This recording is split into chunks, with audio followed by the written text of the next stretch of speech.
You want to be a tough guy. You want to be a real leader. You want respect, authority, influence. Then you better learn how to kneel. Because the strongest man the world has ever known didn't lift a sword, he carried a cross. People think leading is about being loud, being feared, being untouchable. But that's not leadership. That's cowardice hiding in power. Real leadership that Jesus desires looks like this: getting low, getting dirty, serving others when no one sees you. That's toughness. You see, being a leader in the kingdom of God, it's not about being above people. It's about being under them, lifting them, covering them, caring for them.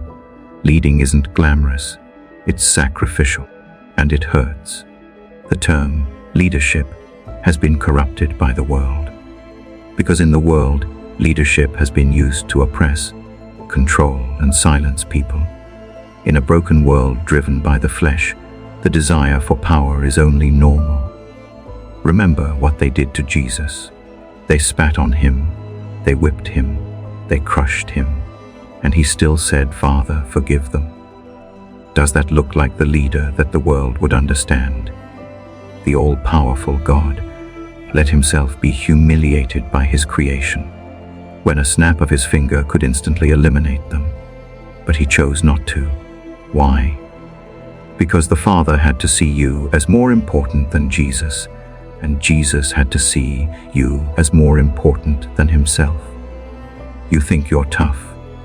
Try loving people who betray you. Try carrying the people who disappointed you. Try leading when no one thanks you. And don't get it twisted. This isn't just for men.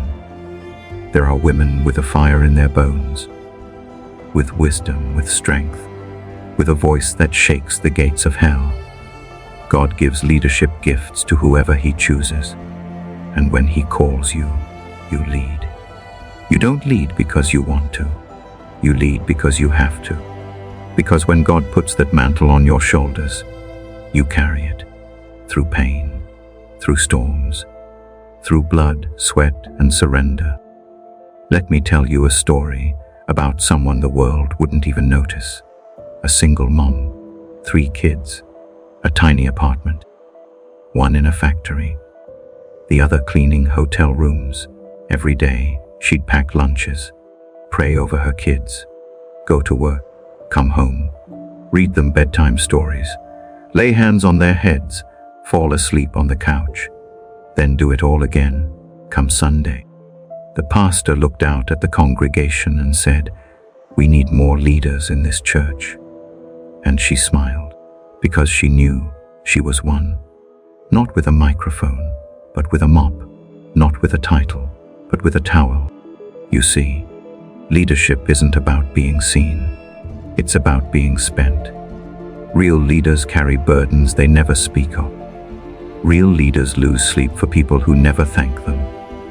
Real leaders bleed in silence, but heaven hears their cries. Being a tough guy for Jesus doesn't mean you're cold. It means you're compassionate.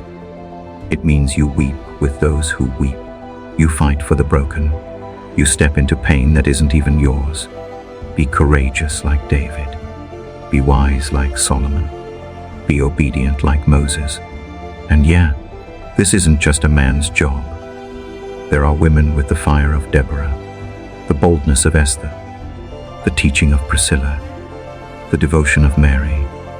God gives leadership to whoever is willing to carry the cross.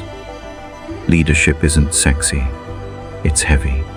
Sometimes you'll lead people who don't follow. Sometimes you'll protect people who turn on you. Sometimes you'll give everything and get nothing back, and you still show up. That's leadership. No fanfare, no followers, just wood, splinters, blood, and love. That's what it means to lead.